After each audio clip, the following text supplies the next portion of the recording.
Welcome to Tidal Flooding Talk. It's our production from the New Jersey Coastal Coalition in conjunction with our broadcast partners at Triax 57 News. I am meteorologist Joe Martucci.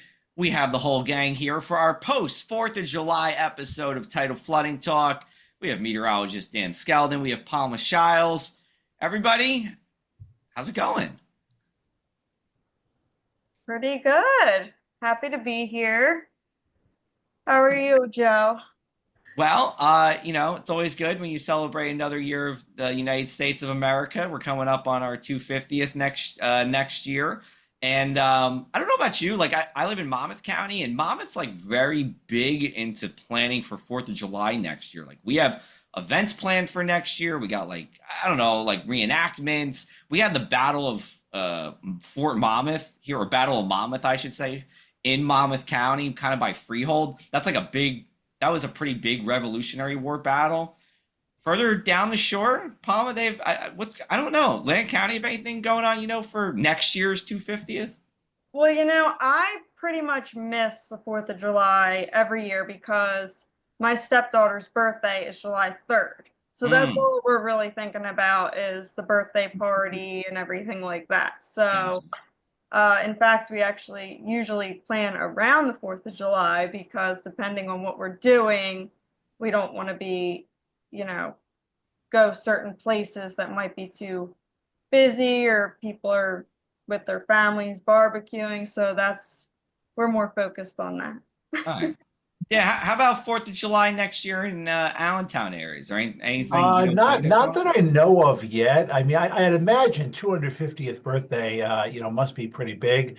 I have a tradition, July 4th, growing up in New England. We always try to go to the Bristol July 4th parade, which is the oldest 4th of July parade in the entire country. It's 200 and something years old. So I'd imagine next year that's going to be the place to be in Rhode Island. Not that it's a big state and there's many places to be, but on July 4th, that's probably it. We're going to try to go next year. Okay, all right, right on, cool. And we'll ask the same question to our guest who we have on for today, Alexa Trischler. Alexa Trischler is an Egg Harbor Township, New Jersey native, but lives in Louisiana, in New Orleans specifically, where she is a meteorologist at WWL TV. I would be remiss to say that Alexa and I have worked together twice. Our paths have crossed twice so far. Maybe they'll cross a third time. We'll see. She is a Rutgers grad, so that's always good to know. So welcome to the show, Alexa. And do you know what's going on in New Orleans for the 250th next year? Thank you so much for having me. I appreciate that introduction. I haven't heard anything yet about what's happening in New Orleans for the 250, but I bet they're going to do something big. Probably some fireworks, something fun. It's going to be a big deal, I'm sure, here. I mean, listen, if anyone knows how to throw a party, I know, right? Yeah. They seriously better. I'm sure that they will. Awesome. Well, listen, we appreciate having you on. We had a fairly similar episode a couple weeks ago with Matt Lanzo, who's in Houston, so on the western side of the Gulf here, talking about coastal flooding and tidal flooding. And we want to do it with you too, because I think when people think New Orleans and coastal flooding or storm surge, they think about Katrina, which at this point is, 20 years ago. So, tell us first, before we get into that, what got you interested in weather? Were you like Dan and I, we just liked it forever and ever? Did you come into it late? And how did you get to New Orleans? I kind of came into it late, maybe like high school years. I grew up, at the Jersey Shore, like you mentioned, so experienced all 4 seasons. I loved all 4 seasons. I really loved the summertime. The summertime thunderstorms got me interested. Sandy, of course. I was still, in high school when it happened. I think that really solidified my interest in it. But I kind of came out late in the game. I watched a lot of news growing up. I always liked, media, television, movies, and also science and math a little bit. But I know we have to do a lot of math in our major. But all those things working together. And I was like, okay, I'll do meteorology. I went to Rutgers. My first job out of college, I actually worked for the Department of Environmental Protection down in Tallahassee, Florida for a year. But then I switched over to TV. I was in West Virginia for a couple years. Then I went back to Tallahassee, back on the Gulf Coast for a couple years for TV. And then I'm in New Orleans now for the last 2 years. So I've been here a little over 2 years now working for the CBS affiliate. And it's been really wonderful. It's a great place. And we said it off camera, but we'll say it on camera too. You were watching our very own Dan Skeldon when you were in Egg Harbor Township. That's right. One day when I was in high school, I shadowed Dan Skelton for a day, and that also really made me so interested in the field, just learning from him. Even that one day just had a pretty big impact on me. So I watched some Embassy 40, watched some Philadelphia News, and really got inspired back in the day. That's awesome. I'm blushing. I'm blushing on camera. Not sure what the lights here you can see it. No, but that's great. And I mean, I find meteorologists do get interested at that young age, whether it's in grade school, whether it's in high school or college. And you grew up in South Jersey, and that's just meteorologically a very interesting area. And you grew up at a very interesting time. I mean, I think that like 2008 to 2016 timeframe with blizzard after nor'easter, after Sandy, after Irene, after Jonas. If you can't get interested in weather during that period, I don't think you can get interested in weather. Exactly. Better said than me, for sure. That was the golden age of. Are we allowed to say the golden age of winter storms at this point, Dan and Alexa? What do you think? I mean, I thought that was just the way it was, and it hasn't really been since then. I think that was it. That's all we got for a while. Yeah. I Yeah, think three the majority blizzards of and the I think the majority of the meteorologists that I've met and we've had on the show have, I think almost all of them have said that they became interested in weather from when they were, even younger than 10, or at least by the time they were 15, decided that's what they wanted to do. And also a lot of them had like a specific storm too that really did it for them. Do you have something similar too? Specific storm, I would say, it must be Sandy. I mean, I was always interested in storms over the course of my life, but I think Sandy really took me over the top, and I'm like, okay, this is an important job. This will always be an important job, and that really inspired me. So I'll go with Sandy. What? Maybe that's a cop out answer, but I like that one. Where were you for Sandy? Were you home? Did you have to evacuate? What was your Sandy story? Unbelievably, in Egg Harbor Township, where my house was, we didn't lose power one single time. So I was at home. I didn't, but people down the street, of course, had power out for over a month, and it was very surprising that we didn't lose power. So the power grid in New Jersey is pretty strong We compared to tried. down here. Yeah, Only the strong survive in New Jersey. Only the strong yeah, survive. that's right. All right, we're gonna take our first break here. We're gonna spend we have a little extra time in our second block here. We'll talk to you and get your insights on how coastal flooding compares between Louisiana and the Jersey Shore right here on Tidal Flooding Talk.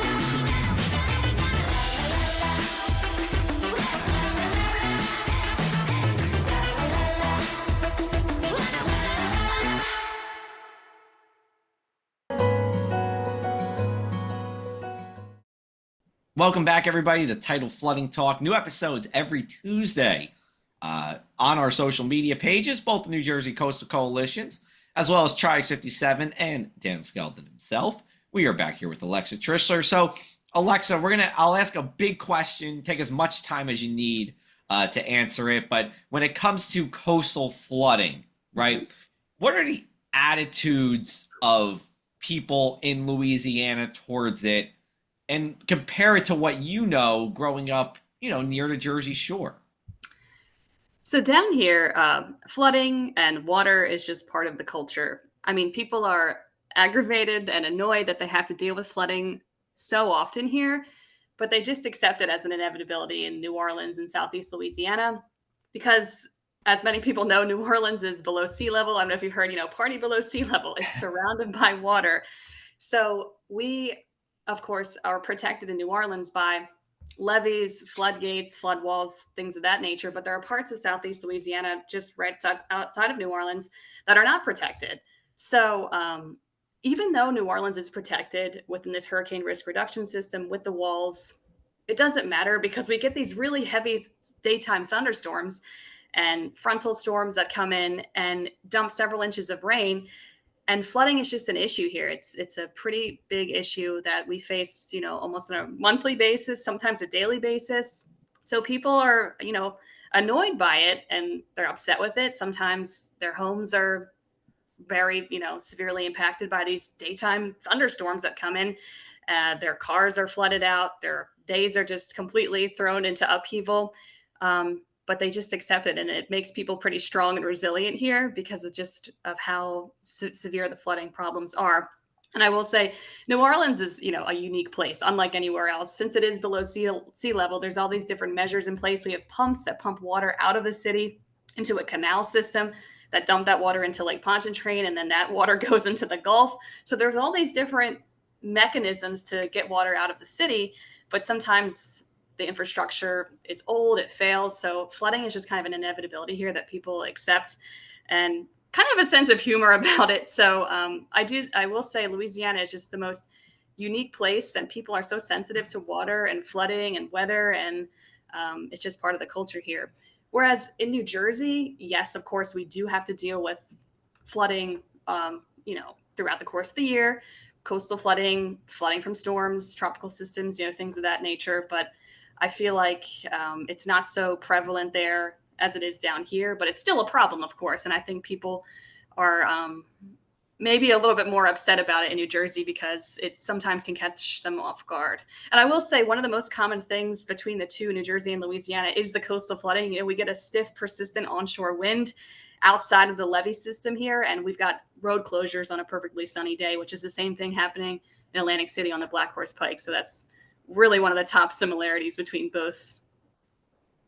Now, Alexa, being on the Gulf is and just being in that tropical air mass, and Yeah. you mentioned that the freshwater flooding from thunderstorm runoff, is that more common? Is that more of an issue for more people than the coastal flooding? And I mean, because obviously thunderstorms and the heavy rain can hit, you know, Yes. anywhere, while that coastal flooding may be limited to those less population areas outside of like, you know, protection system. So is freshwater flooding more prominent than tidal flooding in coastal Louisiana? I think 100%. So freshwater flooding from heavy rain, from storms, from tropical systems is really the biggest problem because the levee system can't do anything about it. The pumps have to work overtime to get the water out of the city. And sometimes the pumps either fail or there's just too much water overwhelming the pumps. So freshwater flooding is really a significant problem here. Even over the last week, we've had it where you get just street flooding just across the city where you get closures, and unfortunately sometimes people drive through them and it becomes a mess. But sometimes like we really just accept it and laugh it off and make sure people are notified. We do our best to cover all of these weather events here, and it becomes very common in the summertime where we're covering these almost all the time, so people know where to avoid and how to go about their day because it is just so common here. Now, whether it's here in New Jersey or New Orleans, do you find that there's any generational differences with how people may respond to flood alerts or warnings? That's a good question. All these great questions. So, yeah, after Katrina, I feel like the whole attitude of the city changed. I mean, the city lost over half its population, and some people never came back, and some people did. And the people that did really want to build the city back to what it was. And I think, you know, over the course of generations, and they have experienced horrible flooding, their family has, they just take it very seriously, and they're not ready to leave their home. They're gonna ride out the storms. If they're told to evacuate, they will, but they're gonna come back. So I think just flooding really becomes part of kind of the DNA here, like I mentioned. So I think people just take it seriously, but also take it in stride and take it with a grain of salt here. And whereas I guess in New Jersey, and I know you guys are focusing more on New Jersey in your line of work. How would you say that people kind of respond to flood alerts Well, at the Jersey Shore? it's funny you mentioned that because, you know, that people didn't want to leave. That's what you were referring to. Our last guest, Scott from Scott's Dock, had said that he did not leave for Sandy because his mom at the time was alive and she ran Scott's dock, and we asked, would you leave today if the same thing happened? And he still said, I'm stubborn and I don't think that I would. So I think Yeah, the challenge that, city officials face and emergency management, first responders, it's like, what do we do to get people to leave? But that's very similar here. It's the same thing. Some people are willing and ready to go, while others don't want to leave their homes. They just don't want to do it. But I think after they see what can happen here, the devastation that can happen here in the New Orleans area, so people are more inclined to leave. I think, at least the younger generation. Yeah, and I mean, I have to. Is Katrina something that's talked about, daily? Like Sandy's kind of talked about here, or are we past it? I mean, I got to imagine if you're under the age of, I mean, I would say 30, you don't probably have too much firsthand experience with Katrina. You might have lived through it, but not how to do much in terms of decision making. I do think people talk about it a lot. It's just part of the everyday, almost. Just because everyone, I feel like most people there have had some sort of experience with it. Even if they were kids, they had to leave and move to Texas for a while, or move to a different part of the country for a while, or if their homes and lives were just completely destroyed. So, and there are still things that that are not 100% the same that it used to be before the storm hit, which a lot of people know about that. So, and 20 years later, there are still things that just have never been the same since. So, it is part of the everyday. Is there a more recent measuring stick? Like everyone knows about Katrina, but have you had a tropical system or maybe one of those freshwater, 1 in 100 year events type thing where, maybe the younger generation more Yeah. solidified in their memory and that's kind of their motivation to act when flooding happens? Yeah, you guys may know that Hurricane Ida in 2021 was similar. It didn't impact the city of New Orleans as much. It impacted more like the bayou regions, which is just southeast or south, just really directly south and southwest of the city of New Orleans. So the bayou parishes, which are not protected by any floodgates, were heavily impacted by Ida. Ida sort of tested the levee system, which was reinforced after Katrina, and it withstood Ida, but Ida certainly has put and it happened on the same day, August 29th, as Hurricane Katrina. That's So scary. that's Yeah. August 29th. Everyone's like, oh God, I can't do August 29th. We just need to get over this day. But I think Ida was a refresher to people to know, to remind them this is serious. This can happen here anytime. And you always have to be prepared for any sort of storm. And you may lose everything and it may take a long time to recover. And it's And funny you mentioned Ida because Ida was a storm that brought perhaps the best example of freshwater flooding to PA and New Jersey. I mean, I think there were more deaths up here. And like, you had 10, 12 inches of rain in a very short amount of time. And, we talk about tidal flooding all the time here on Tidal Flooding Talk, but, freshwater flooding can be just as impactful, if not more so, because you're just adding so much rain so quickly into the system. And Ida was a horrible system for PA and New Jersey. Right, exactly. And sometimes we get these summertime thunderstorms, or even if we have a stationary front that sets up and we just get slammed with several inches of rain throughout the day. People will come on our channel 4, or my channel is channel 4, WWL, and we interview them and they say, this is the worst flooding we've ever gotten. This is worse than Katrina. So that just goes to show you, even some people say that the flooding that we get from these storms sometimes throughout the year is worse than Hurricane Katrina. Very interesting. All right, we're going to take our last break here. We'll be back on the other side here at Tidal Flooding Talk. Thanks to the New Jersey Coastal Coalition, your flood insurance bills are lower and your streets safer from the reality of flooding. Since beginning in 2013, we build more resilient shoreline communities. Our member towns develop and share in best practices that anticipate future concerns and create flooding solutions. From our town-specific free web app for flooding information to our weekly Tidal Flooding Talk show, we focus on flooding 24/7. Visit www.njcoastalcoalition.com for more. welcome back. You're watching Tidal Flooding Talk, and the New Jersey Coastal Coalition would like to remind our viewers to talk to your kids about flood safety. Make a family plan. Teach children where to go and what to do during a flood warning. Being prepared is a family effort. Awesome. And we are back with Alexa Trishler.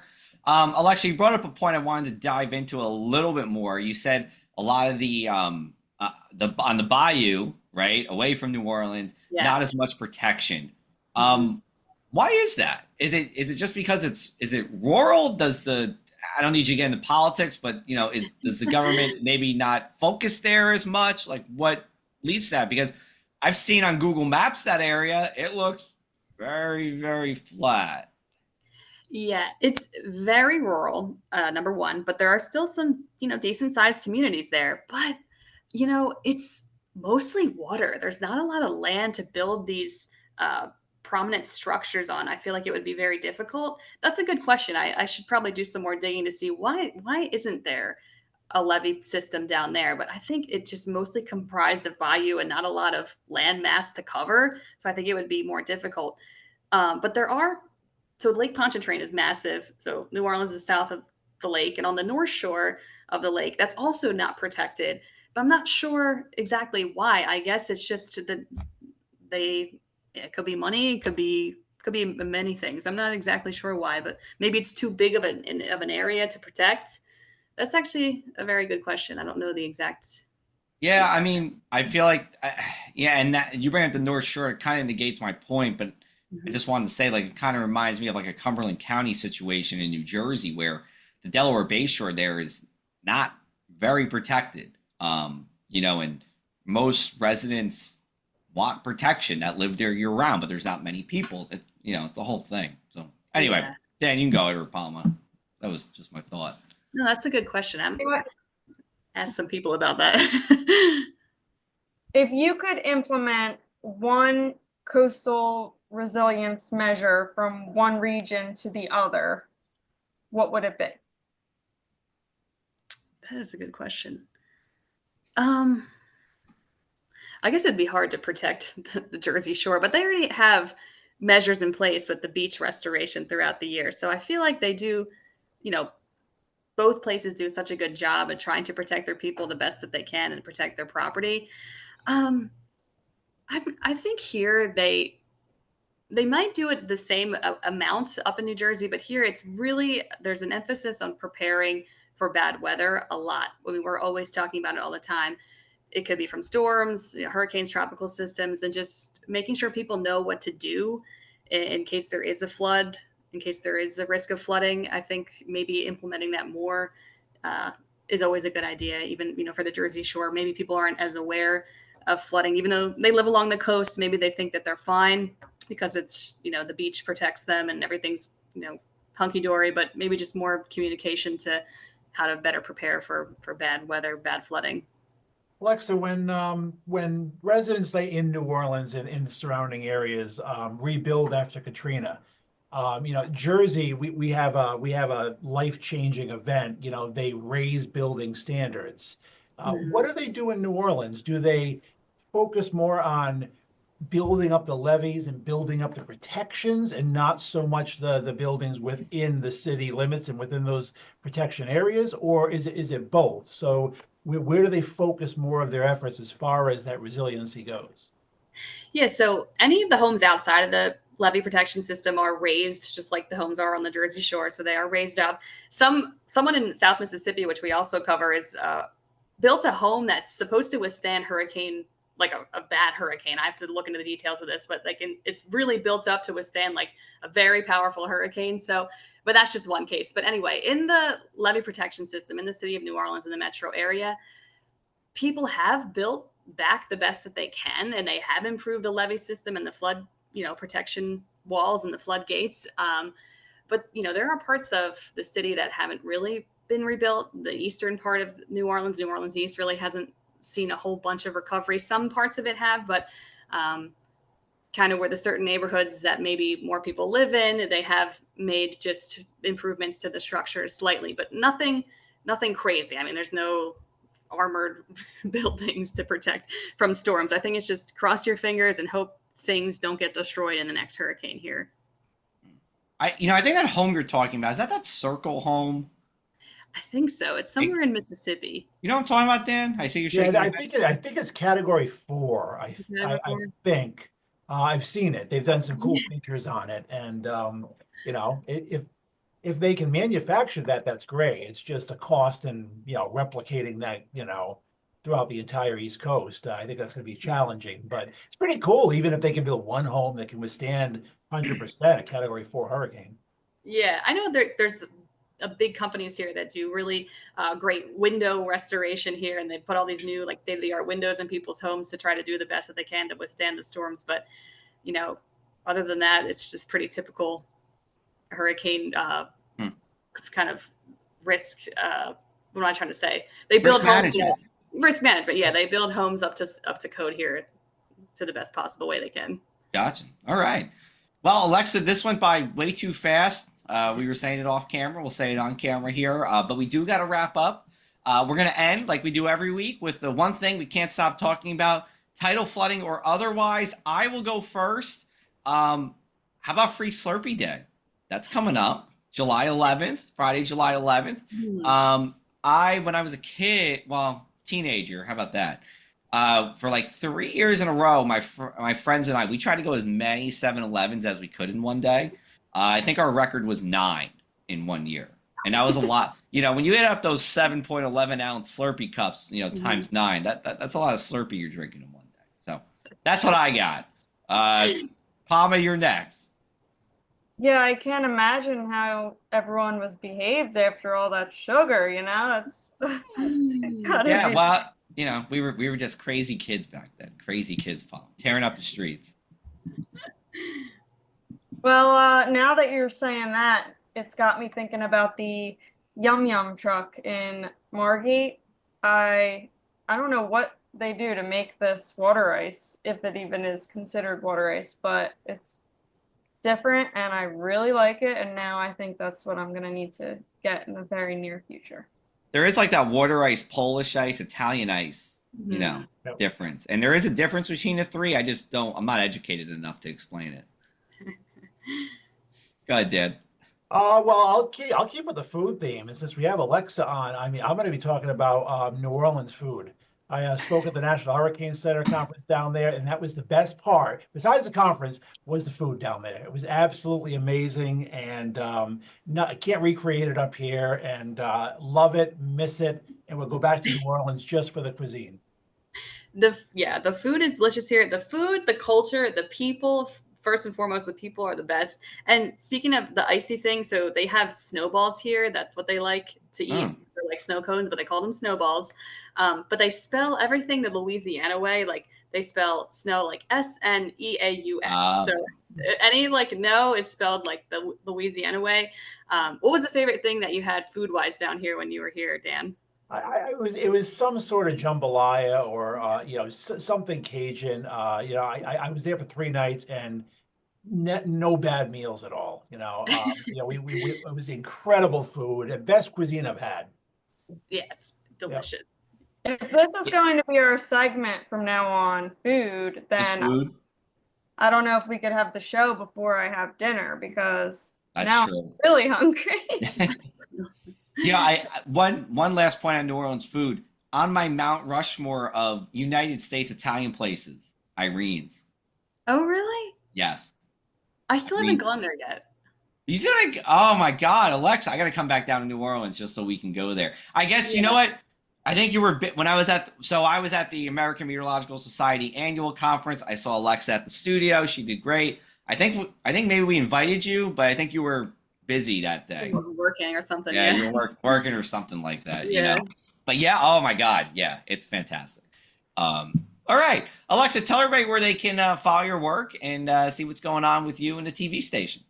Yep, so I'm with WWL Louisiana, Channel 4 CBS affiliate in New Orleans. You can watch me there. You check out our website. I'm on YouTube, Facebook, Twitter. I'm not good with social media, but I'm on all the social medias.